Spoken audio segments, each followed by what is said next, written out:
Hoppe. Hallo. Hallo! Heute haben wir hier die Superspiralen von Quadrilla HP und da schauen die Anna und der Peter mal, was da in der Box ist, oder? So. Und jetzt schauen wir, was wir in dieser Packung finden. Orange. Orange, ja. Und dann haben wir 2 rote Spiralen, 3 große Kurven, das ist ein Xylophon, 2 türkisgrüne. Hier habe ich es gefunden. Es gibt noch ein Buch. Das ist ein gut. Lass uns dort anfangen. Das ist sehr kompliziert.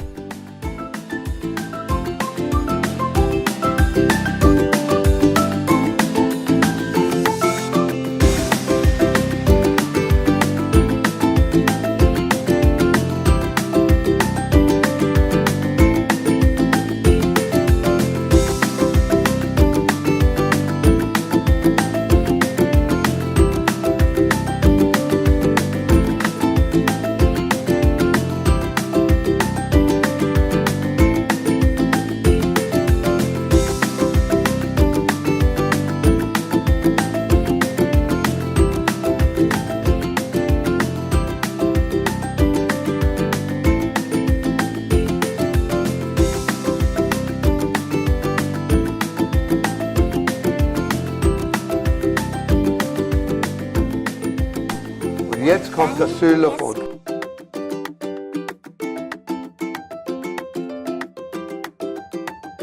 Auch wieder ein Beschleuniger baut die Anna rein. Ja.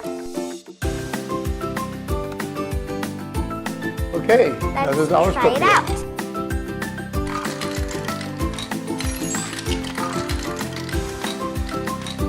Wow, Anna, I think wir haben es geschafft. Ja. Super. Tschüss. Tschüss. Hoppe.